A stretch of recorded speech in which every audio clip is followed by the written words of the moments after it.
শ্ৰদ্ধাৰ সাংবাদিক বন্ধুসকল, আজি দুটা বিশেষ বিষয়ক লৈ আমি আজিৰ সংবাদমেল সম্বোধন কৰিব বিচাৰিছোঁ।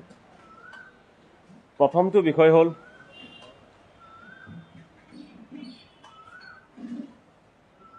শিৱসাগৰ সমষ্টিৰ বিধায়ক অখিল গগৈ কাৰাগাৰত থাকি সমষ্টিৰ উন্নয়নৰ কাম কেনেকৈ কৰিব তাক লৈ বিভিন্ন পক্ষই বিভিন্ন ধৰণৰ অপপ্ৰচাৰ চলাই আছে। কিন্তু আমি আজি জনাব বিচাৰিছোঁ যে ইতিমধ্যেই কাৰাগাৰৰ পৰাই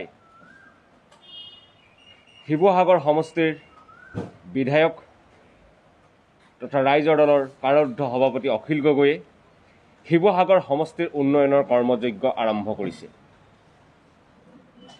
তিনিখন বিশেষ সমিতিয়ে শিৱসাগৰ সমষ্টিৰ উন্নয়নৰ কাম কাজসমূহ পৰিচালনা কৰিব। আৰু আটাইতকৈ গুৰুত্বপূৰ্ণ কথাটো হ'ল এগৰাকী বিধায়কৰ হাতত থকা ক্ষমতাৰ পূৰ্ণ বিকেন্দ্ৰীকৰণৰ জৰিয়তে সমষ্টিবাসীৰ হাতলৈ ক্ষমতাৰ হস্তান্তৰ কৰা গৈছে।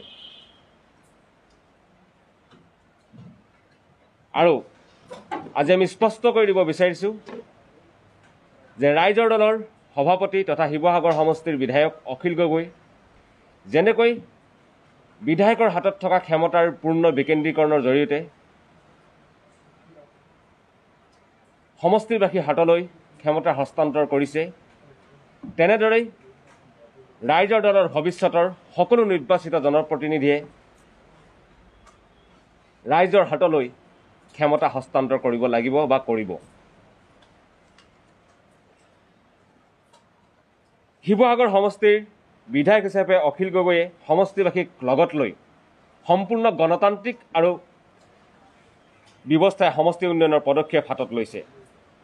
সমষ্টি উন্নয়নৰ বাবে বিধায়কৰ হাতত থকা ক্ষমতা এক গণতান্ত্ৰিক আৰু বিজ্ঞানসন্মত আৰ্হিৰে সমষ্টিবাসীৰ হাতত অৰ্পণ কৰা হৈছে। এই কথা নহয় যে অখিল গগৈ কাৰাবন্দী হৈ থকাৰ কাৰণে এই পদক্ষেপ গ্ৰহণ কৰা হৈছে। অখিল গগৈ কাৰামুক্ত হোৱাৰ পিছতো এই তিনিওখন সমিতিয়ে কাৰ্যনিৰ্বাহ কৰি থাকিব। আৰু শিৱসাগৰ সমষ্টিৰ বিধায়ক হিচাপে শিৱসাগৰ সমষ্টি উন্নয়নৰ কাৰণে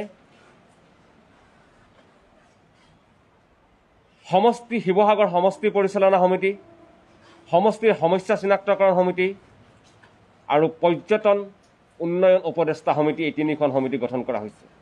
আকৌ কৈ দিছোঁ, প্ৰথমখন সমিতি হৈছে সমষ্টি পৰিচালনা সমিতি, দ্বিতীয়তে সমষ্টিৰ প্ৰতিটো সমস্যা চিনাক্তকৰণ কৰিবৰ কাৰণে প্ৰতিটো অঞ্চলৰ সমষ্টিৰ সমস্যা চিনাক্তকৰণ সমিতি, আৰু ৩ নম্বৰখন শিৱসাগৰক এক পৰ্যটন নগৰী হিচাপে গঢ়ি তুলিবৰ কাৰণে পৰ্যটন উন্নয়ন উপদেষ্টা সমিতি। এই তিনিখন সমষ্টি শিৱসাগৰ সমষ্টি উন্নয়নৰ বাবে গঠন কৰা হৈছে।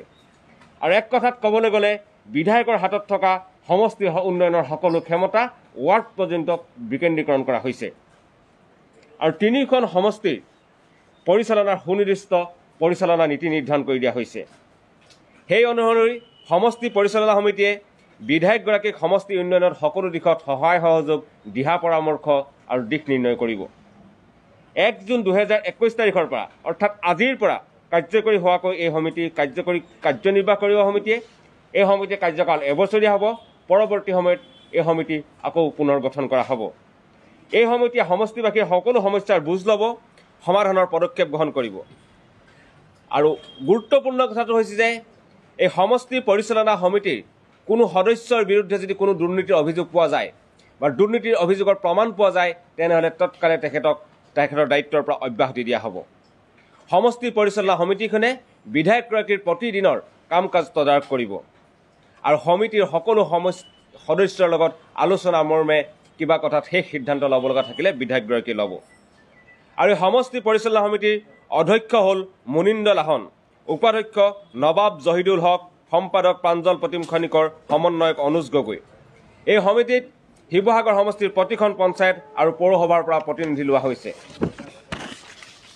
নগৰ মহলৰ পৰা থাকিব মঈনুদ্দিন আহমেদ, শিৱসাগৰ পৌৰসভাৰ পৰা দুলাল দাস, আব্দুল আজিজ, কোঁৱৰপুৰৰ পৰা প্ৰাঞ্জল বৰগোহাঁই, চাউলকৰাৰ পৰা মিণ্টু দত্ত, আলহাজ ৰহিমুদ্দিন, ৰংপুৰৰ পৰা খদ্যুৎ দত্ত, মনালিকা দত্ত আৰু মহম্মদ হুছেইন, ৰুদ্ৰসাগৰৰ পৰা ৰূপজ্যোতি দাস, হলগুৰিৰ পৰা জিতেন দত্ত, দিচাংমুখৰ পৰা নাৰায়ণ মেলি, পাণবেচাৰ পৰা শুক্ৰধৰ চাংমাই, দিচাং ধাইলিৰ পৰা প্ৰদীপ দৌৰা, দিচাংপাৰৰ পৰা কিৰণ গগৈ, বানমুখৰ পৰা কবিত বৰুৱা, বেতবাৰীৰ পৰা উৎপল সন্দিকৈ, জৰ্জিনা বেগম, লাচিতৰ পৰা ডক্টৰ ৰঞ্জিত গগৈ, খেলুৱাৰ পৰা আকাশ দৌৰী, ৰুমি দিহিঙীয়া, চেৰেকাৰপাৰৰ পৰা নেকিব আহমেদ, হাঁহচৰাৰ পৰা তৰুণ দৰা, শান্তিপুৰৰ পৰা তিলেশ্বৰ দত্ত আৰু মগৰাহাটৰ পৰা অৰূপজ্যোতি কলিতা। মুঠ 25জন সদস্য সমষ্টি পৰিচালনা সমিতিখনত ৰখা গৈছে।